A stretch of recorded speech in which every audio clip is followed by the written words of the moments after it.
Están en sintonía de la estación a través de 92.5 y 105.9 en todo el sur del Ecuador. Como les habíamos comentado hoy en nuestro espacio de responsabilidad social, vamos a hablar del Día Mundial de la Lucha contra el Cáncer, cuáles son las causas, los síntomas, cómo tratar el cáncer. Pues efectivamente el 4 de febrero se celebra el Día Mundial contra el Cáncer, promovido por la Organización Mundial de la Salud y el Centro Internacional de Investigaciones sobre el Cáncer, además la Unión Internacional contra el Cáncer, con el objetivo de aumentar la concienciación y movilizar a la sociedad para avanzar en la prevención y control de esta enfermedad. Por eso nosotros hemos invitado el día de hoy a la doctora María Eugenia Jaramillo, ella es oncóloga clínica, nos acompaña el día de hoy. Doctora, buenos días, bienvenida a la cabina de K1. Buenos días, un gusto, un placer, gracias por la invitación. Gracias a usted, doctora, por haber aceptado la invitación y por hacerla trabajar un domingo tan temprano. No, con gusto. Muchísimas gracias, doctora.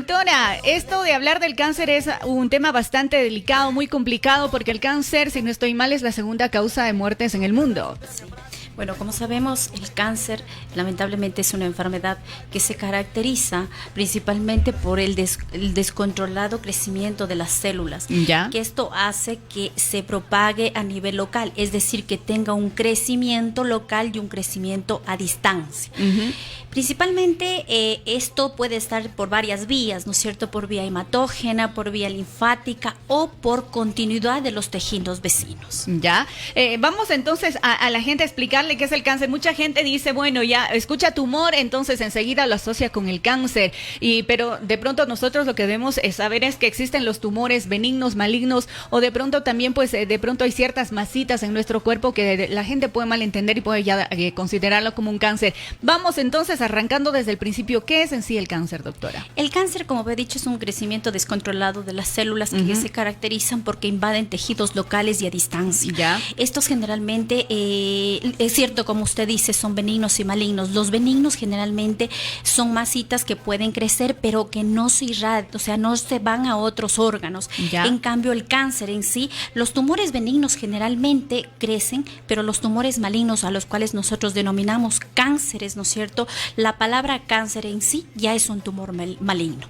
Es decir, el cáncer se desarrolla en distintos tipos epiteliales, es decir, pueden ser por tejidos mesenquimales o tejidos epiteliales, pero siempre y cuando estén anormales, ¿sí? Así es. Nuestro cuerpo se conoce aproximadamente más de 200 cánceres, ¿sí? Y todos estos tienen tratamientos distintos de acuerdo al tejido donde se desarrolle. ¿Cuáles son las causas para que se produzca el cáncer? ¿Cuáles son aquellas cosas de las que nosotros debemos estar un tanto pendientes para que luego no pueda suceder esto? En sí, las causas, hay mucha gente dice, bueno, puede ser hereditario y ya, pues obviamente puede ser propenso a cierto tipo de cáncer. ¿Cuáles son esas razones?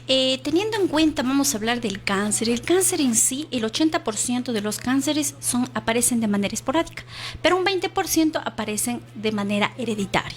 Los de manera esporádica principalmente está dada por muchos factores, ¿no es cierto? Como factores químicos, factores ambientales, ¿no es cierto? Factores por virus, bacterias, como el virus del papiloma humano, la hepatitis B, ¿no es cierto? Y hereditarios principalmente se debe porque existe una alteración en la replicación del ADN. Es decir, ¿qué quiere decir esto? Que la persona nace ya con esta alteración y lo puede replicar o aparecer en cualquier etapa de la vida. ¿Ya? Son los principales factores. Otros principales factores tenemos como la alimentación, ¿no es cierto? El sobrepeso. El sobrepeso principalmente tenemos que el tejido adiposo tiene gran cantidad de estradiol, es decir, hormonal, y esto puede predeterminar para que desarrolle un cáncer. La inactividad física actualmente, el estrés, ¿no es cierto? Una mala alimentación también, estos pueden ser unos desencadenantes para el desarrollo del cáncer. Y de pronto los malos hábitos como el tabaquismo. Por supuesto, el tabaquismo, el alcohol. El tabaquismo, principalmente el humo del tabaco, afecta también a la persona que lo fuma y también a los fumadores pasivos. Principalmente desarrolla el cáncer de pulmón y el alcohol, el hepatocarcinoma, lamentablemente, que hasta ahora es uno de los tumores con más letalidad que nosotros tenemos. Mucha gente siempre asocia al alcoholismo que le puede llevar a una cirrosis, más no lo que usted nos acaba de decir, porque quizá por desconocimiento. De pronto, si hablamos de cáncer de piel, le podemos echar la culpa al sol. Claro, exacto. Pero hay que tener en cuenta muchos muchos parámetros, ¿no es cierto? No es que si yo me doy al sol unos 5 minutos, yo ya tengo cáncer, no. Generalmente los dermatólogos nos sugieren que uno debe estar propensos al sol o expuestos al sol, ¿no es cierto?, unos 30 minutos, incluso sin protección solar. ¿Ya? Pero hay gente que pasa mucho más tiempo, entonces eso sí desarrolla un tipo muy especial que nosotros tenemos, que es el melanoma, ¿no es cierto?, que es un tumor también tiene una alta incidencia de mortalidad, pero se desarrolla en pacientes, obviamente, que se exponen muchísimo tiempo al sol, sin protección solar y más de 30 minutos. Claro, eso le iba a decir, o sea, exponerse al sol no es malo, lo malo es sobrepasarse el tiempo y no tener la protección adecuada, ¿no es cierto? Exacto. ¿Qué tan común es el cáncer entonces? Si podemos hablar de alguna estadística, 10 de cuántas personas pueden tener cáncer. Vamos a hablar del Globocan del 2018, que son nuestras estadísticas. Obviamente tenemos que en el cáncer de varón principalmente estamos hablando que dentro del tumor más frecuente tenemos que es la próstata, gástricos, colorectal, y también tiroides. En la mujer principalmente estamos hablando de la mama, tiroides, estamos hablando del colorectal, cáncer pulmonar y el cáncer cervicuterino. Ya, esos son lo más común. Ahora, ¿cuáles son los factores de riesgo para el cáncer? Ya habíamos hablado en algunas ocasiones que de pronto, o mejor dicho, usted lo acaba de decir hace ratito, también puede ser la exposición a químicos, personas que trabajan en ciertas fábricas o industrias. Sí, la exposición al arsénico, ¿no es cierto? La exposición también al tabaco, al humo. Yo acabo de decir que existen pacientes que son los fumadores pasivos, que quizá ellos son los que tienen más incidencia de cáncer de pulmón. ¿Por qué eso sucede, doctora? Porque mucha gente diría, ¿por qué? O sea, si yo no soy la que está fumando, si no es el que está al lado, ¿por qué tengo yo más exposición al cáncer que aquella persona que de verdad lo hace? Por la inhalación directa que tiene el humo del tabaco. Ya, pero el cáncer no mide edades. ¿Quién puede llegar a tener cáncer? Hay mucha gente que a veces nos preguntamos, y verdad, por tantas cosas que vemos en el mundo, niños desde pequeños ya están expuestos al cáncer. El cáncer llega a todo el mundo. Ya, perdón. La incidencia del cáncer no tiene edad, usted mismo lo acaba de ratificar. El cáncer puede presentarse desde la niñez hasta la adultez, pero tiene un pico de incidencia. Principalmente presenta desde los 50 hasta los 65 años, siendo las edades más frecuentes de presentación. No quiero decir que con esto pacientes de 30, de 40 años no tengan riesgo. Claro. No, sí hay riesgos, pero esta es la edad principal, es decir, a más edad, más riesgo. Exacto, tiene toda la razón. Ahora, los síntomas, ¿cuáles son mediante los cuales nosotros nos podemos dar cuenta de que algo está pasando con nuestro cuerpo? Podemos ir enumerando aquellos síntomas. Ya. El cáncer, lamentablemente, es una enfermedad silente. Ya. Que en estadios iniciales es difícil tener síntomas. Lamentablemente los síntomas afectan cuando el tumor está localmente avanzado o lamentablemente metastásico. Principal puede ser pérdida de peso, de decaimientos, falta de apetito, ¿no es cierto? Que serían dolor, sería otro de la sintomatología, que obviamente porque los pacientes nos buscan por ese tipo de sintomatología. En el caso de las mujeres, siempre nos hablan pues los especialistas, los doctores, de que cuando empezamos ya a sentir ciertos granitos o alguna deformidad en el seno, eso puede ser alguno de los síntomas. A veces uñas negras, no sé cuál físicamente, cómo podemos más o menos nosotros darnos cuenta de que algo pasa ya dentro de nuestro cuerpo.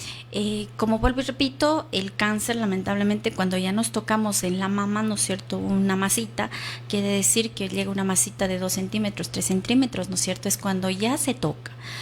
Mientras tanto, no, o sea, no podemos diagnosticar. O sea, es cuando no podemos darnos cuenta antes, sino ya cuando la enfermedad está. Salvo que la mujer tenga una cultura, ¿no es cierto?, de hacerse unas mamografías anuales, ¿no es cierto?, dependiendo mucho de los factores de riesgo, ¿no es cierto? Si yo tengo familiares con antecedentes de cánceres, es decir, mi tía, mi abuela, mi prima, mi hija, mi hermana, ¿no es cierto?, yo soy un paciente de alto riesgo.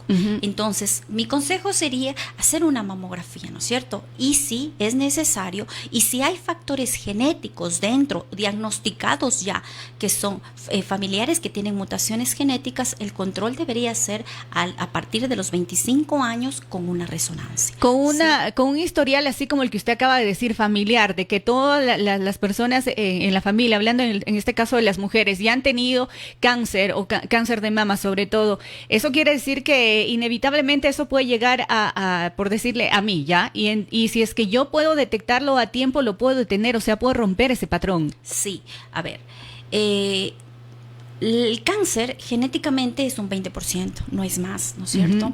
Pero existen en familias que tienen la mutación de ciertos genes. Si es que yo en mi familia tuviera mucha carga tumoral, ¿no es cierto? Como mi madre, mi abuela, mi tía, mi hermana, mi hija, ¿no es cierto? Mi obligación como paciente es tener un médico, acudir anualmente a los controles, y si soy una paciente muy joven y con tanta carga genética, deberían hacerse controles con resonancias, mamografías, si fuera indispensable, ¿no es cierto? O ecografías. Eso generalmente nos determina si es que la paciente llegara a tener, nos divisara una lesión más pequeña que cuando se la palpa. ¿Sí?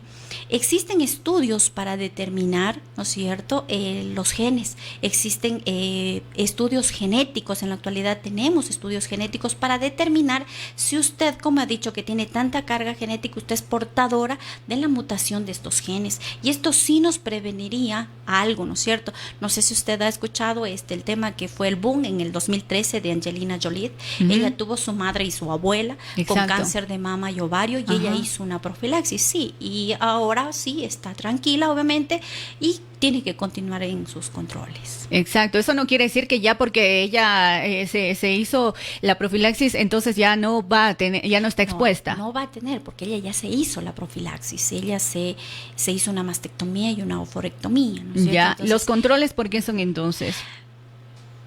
Controles que deben hacerse, por ejemplo, Papa Nicolaos. ¿Podría de pronto ser en otro lado el cáncer? Si es que tuviera alguna otra mutación, sí. Pero uno como mujer debe hacerse controles, ¿no es cierto? Como Papa Nicolaos, siempre tiene que hacerse los controles. Ahora, el control de los Papa Nicolaos generalmente se los debe hacer a partir de los 25 años, independientemente, salvo que tenga una vida sexual precoz, ¿no es cierto? Antes de los 25 años. Se los debe hacer incluso un poco más, se los debe hacer cada 3 años. Con 2 controles seguidos se los debe hacer posteriormente cada 3 años.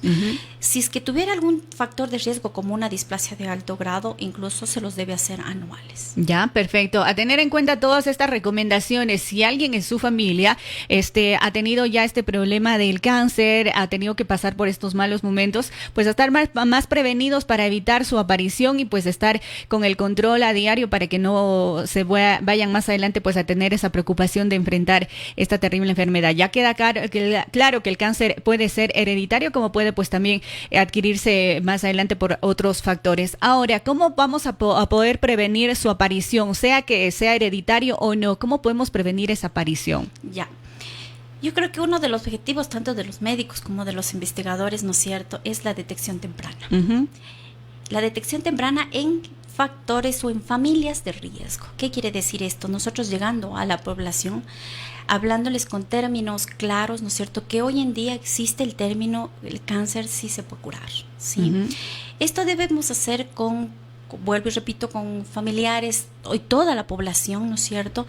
Mamografías, ecografías, ¿no es cierto? Papa Nicolaos, son el tipo de prevención o el diagnóstico temprano que nosotros podemos hacer para llegar a decir, sí, esta mujer se va a curar. Acuérdense que el cáncer tiene 4 etapas. Las etapas iniciales, ¿no es cierto? La 1 y la 2 son etapas que se curan, pero lamentablemente la 3 y la 4 son pacientes localmente avanzados y metastásicos. En este tipo de población nosotros no curamos, más bien los mantenemos, ¿no es cierto? En el estadio 4 mantenemos, damos calidad de vida. Ya para poder, o sea, digamos, de alguna forma, por decirlo, completar sus últimos días nada más. O sea, ya no hay vuelta atrás, por más tratamiento que se trate de usar, operaciones y ese tipo de cosas. Ahora, usted también hablaba también del Papa Nicolau, el papiloma humano, que también se puede detectar a través de ese examen. ¿Las personas que tienen el virus del papiloma humano quiere decir que tienen cáncer? No. El virus del papiloma humano tiene varias cepas. ¿sí? Ya. Y la cepa 16 y 18 son las cancerígenas, ¿no? En ese tema, si tuviéramos una paciente con una displasia de alto grado o que sea diagnosticada de un papiloma humano, ¿no es cierto?, tiene criterios para mandarle al ginecólogo y el ginecólogo va a tomar esas decisiones, ¿no es cierto? Ya. Porque sí, son cepas que en algún momento pueden desarrollar el cáncer, si no, no es que lo tiene, hay que testear las cepas. Ya, eso es como decirle un principio para poder darle paso más adelante a que eso suceda. Sí. Bueno, entonces a estar prevenidas también las mujeres para que con estos exámenes anuales que pueden hacerse el Papa Nicolau sea detectado a tiempo, pues y pueda recibir el tratamiento correcto. Ahora, escuchamos de varios tipos de cánceres, doctora, usted también ya los ha comentado algunos. ¿Cuáles son los más difíciles de abordar, los más difíciles de tratar? Los más difíciles de tratar, principalmente tenemos el hepatocarcinoma, sí, que son tumores del cáncer de páncreas, son tumores con una letalidad bastante elevada. Tenemos el cáncer pulmonar, como lamentablemente nos llegan a nuestros hospitales, ¿no es cierto?, tumores con enfermedades muy avanzadas. La mayor parte de nuestra población es esa, nos llegan con enfermedades muy avanzadas, localmente avanzadas y metastásicas. Las más comunes podría ser el cáncer de seno, de útero, próstata, ¿cuáles más? El de próstata, no. ¿No? Bueno, depende de la edad, depende del grado de agresividad, Ya. y todo eso, depende del debut de la enfermedad, ¿no es cierto? Ya. ¿Cuáles Hay son enfermedades entonces? que se las diagnostica muy a tiempo, ¿no es cierto? Entonces nosotros esas enfermedades podemos decir, sí, el paciente se curó. El cáncer de mama, sí, anteriormente nuestros pacientes se nos morían, pero actualmente el cáncer de mama es el primero o el segundo tumor más frecuente en las mujeres. Dando gracias a los estudios científicos, a los avances médicos, ¿no es cierto? El cáncer de mama se nos ha convertido actualmente en un tumor o en una enfermedad que nosotros la podemos tratar, controlar y en muchos de los casos se puede curar, ¿sí? ¿Qué pasa con nuestros pacientes, con nuestra población que nos llegan enfermedades localmente avanzadas o metastásicos? Tenemos muchos medicamentos, que nosotros los llamamos biológicos, terapias dirigidas, ¿no es cierto? Donde la paciente que nos viene de estadios metastásicos, lo que hacemos es dar calidad de vida. No quiero decir con esto que me va a vivir un año. Estamos hablando de pacientes que nos pueden vivir hasta 5 años con tratamientos y con buena calidad de vida. Exacto.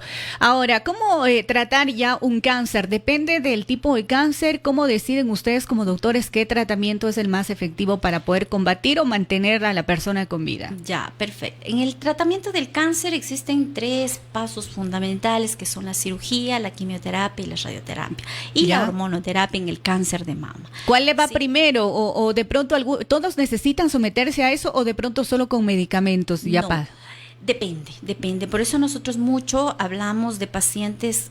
Primero, antes nosotros de enfrentarnos a decidir los tratamientos, nosotros etapificamos al paciente. Esto Ya. que acabamos de decir, que el paciente está en un estadio 1, 2, 3 y 4. Hay en ciertos pacientes que podemos empezar con cirugía y luego tratamos enfermedad micrometastásica con la quimioterapia, ¿no es cierto?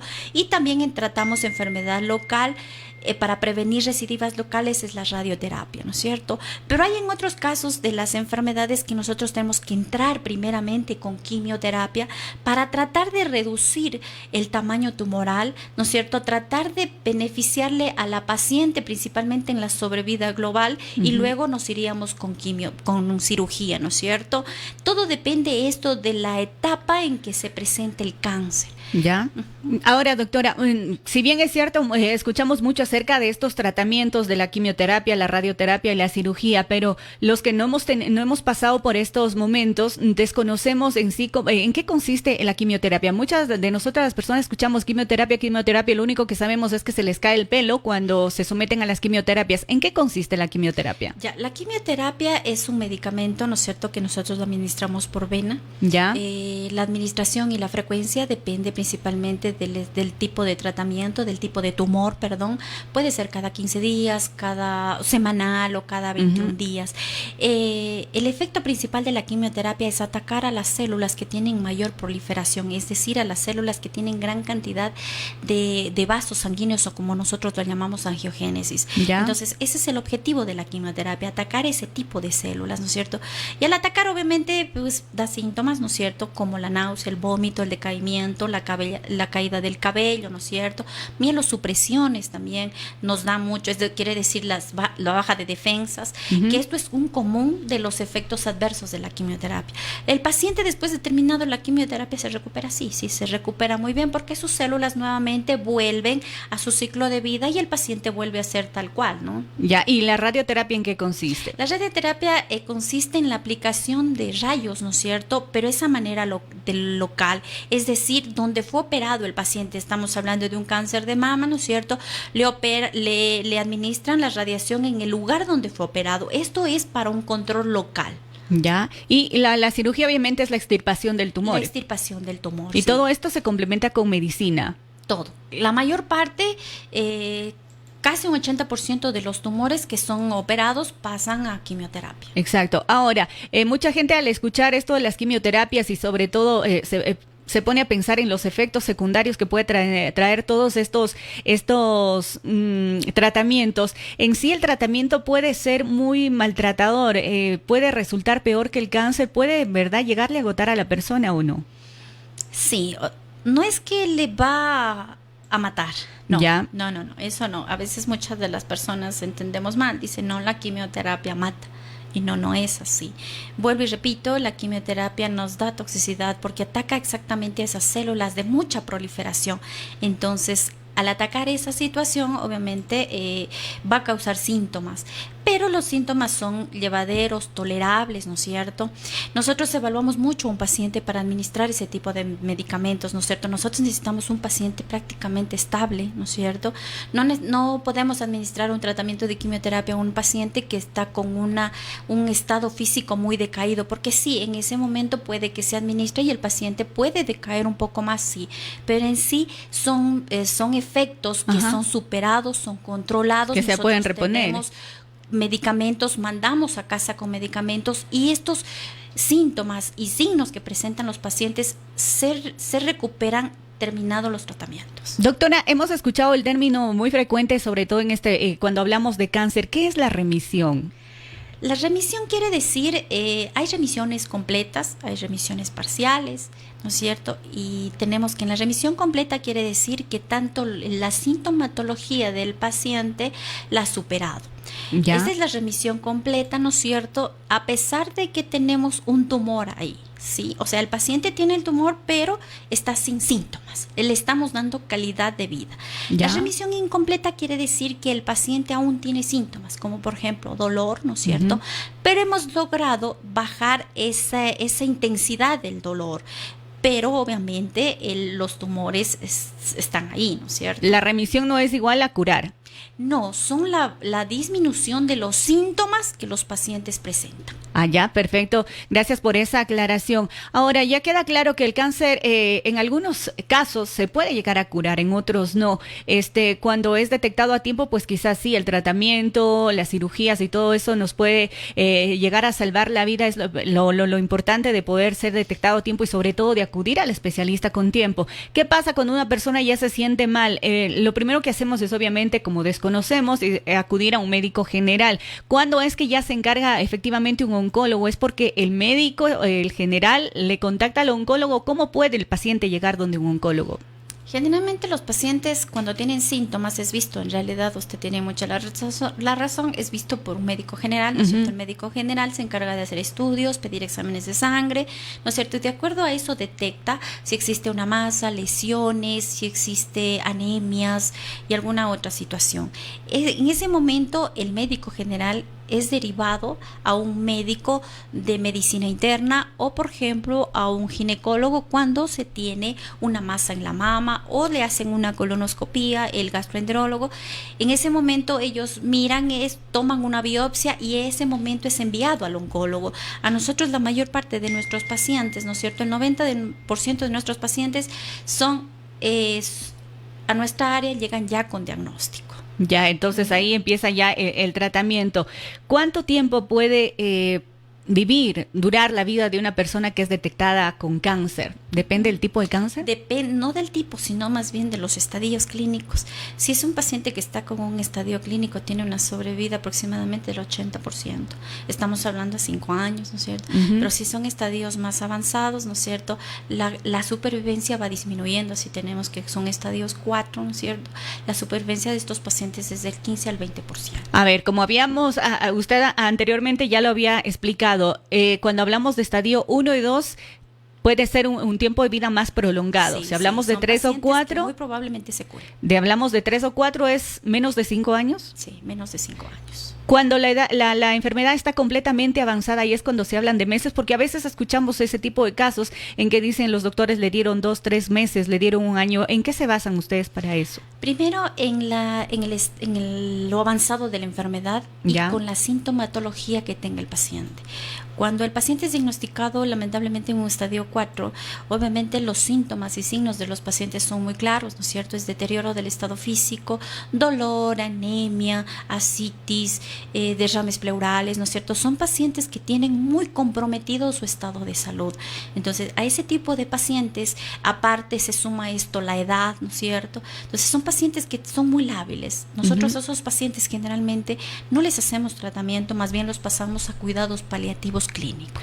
Hay en ocasiones en que realmente pacientes no se dejan vencer por la enfermedad y ellos como que tienen una actitud más para enfrentar a la enfermedad. Ellos se ponen un poco más positivos, no piensan en la muerte, sino piensan únicamente en la curación. Esto les puede ayudar también para poder alargar su tiempo de vida. Sí, más que todo es el estado psicológico que ellos tienen, ¿no es cierto?, de seguir adelante, de luchar contra esta enfermedad. Generalmente se ve esto en pacientes jóvenes, donde eso sí nos ayuda más que todo en que ellos saben qué es lo que está pasando, asumen su enfermedad, asumen y su estilo de vida que de hoy en adelante será, ¿no es cierto? Entonces eso nos ayuda a nosotros para que los tratamientos sean un poco más prolongados y darles calidad de vida. Exacto. Ahora, hay 2 momentos complicados para el paciente, la del diagnóstico y la fase del tratamiento, que obviamente les va a dejar secuelas físicas y psicológicas, como lo que hablábamos hace ratito. ¿Cuál sería el consejo para ellos para enfrentarlo? A veces, al momento de que una persona es detectada con cáncer, inmediatamente lo asociamos a muerte.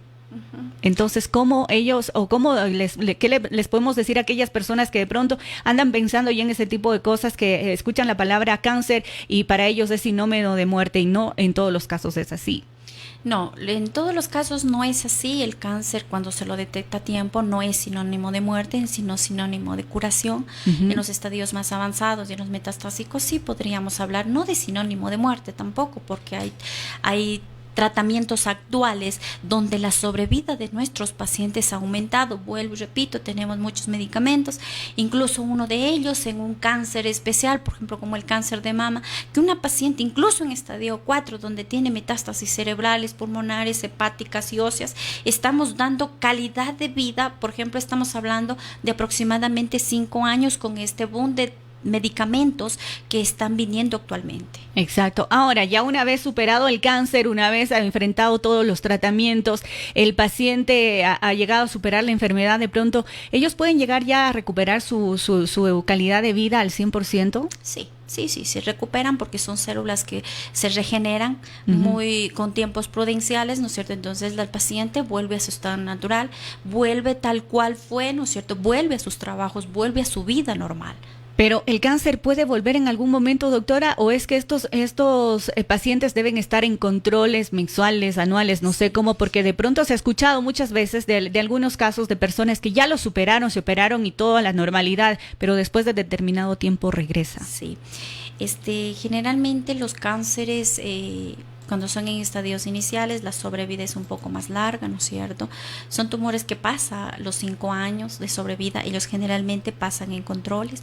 Durante los 3 primeros años, que son los picos de alta incidencia, donde uno se dice que el tumor puede volver, se los vigila cada 3 meses con estudios de exámenes de sangre, estudios de imagen, ¿no es cierto? Después, pasado el tercer año, nosotros vigilamos cada 6 meses, asimismo con exámenes de sangre, estudios de imagen, y pasado los 5 o 6 años son pacientes que se los vigilan anualmente.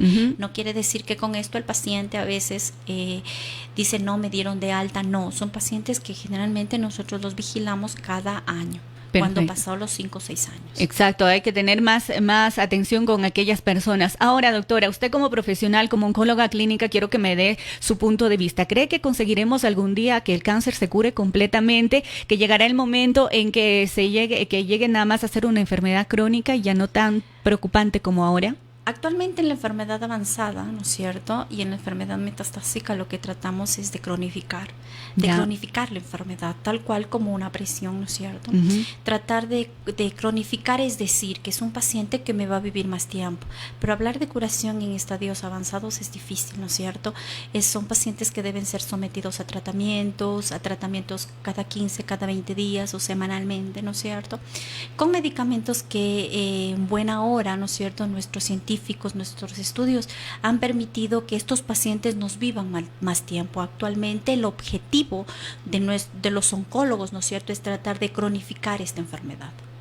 Listo, vamos llegando ya a la parte final de esta entrevista, doctora. Yo le quiero agradecer muchísimo por habernos acompañado el día de hoy para hablar acerca del cáncer. Pues próximamente, el martes 4 de febrero, será el Día Mundial contra el Cáncer. ¿Qué podemos hacer toda la población en general en este día? No para celebrarlo, porque no es una celebración, sino más bien para enfrentar, porque como el día lo dice, es contra el cáncer. En el Día Mundial contra el Cáncer, ¿qué debemos hacer todas las personas? Y no solamente en ese día, sino todos los días como profesionales. ¿Usted cuál sería el consejo para la gente que ahora mismo está escuchando la estación? Bueno, mi consejo sería principalmente si tenemos familiares, ¿no es cierto?, con cánceres, antecedentes de cánceres, hacer controles rutinarios. ¿Qué quiere decir eso? Cambiar nuestra cultura. Nuestra cultura debe cambiar, porque si no cambiamos eso, no podemos determinar una enfermedad, no podemos detectarla a tiempo y lamentablemente nos vienen cuando tienen síntomas. Entonces, es enfrentarla. Muchos de los pacientes nos dicen, no, yo tengo miedo. No, al cáncer no se le tiene miedo, se lo enfrenta. Se lo enfrenta y con todas las armas que nosotros tenemos, ventajosamente hoy en día, ¿no es cierto?, tenemos muchísimo por ofrecer. No tener miedo a una enfermedad que nosotros actualmente estamos cronificándola, ¿no es cierto? Y si se detecta a tiempo, listo, podemos hablar incluso de curación. Hagámonos exámenes, estudiémonos, mandamos en vigilancia, ¿no es cierto? Es muy importante los antecedentes. Hemos hablado de factores químicos, ambientales, de temas hereditarios. Todo eso nos desarrolla.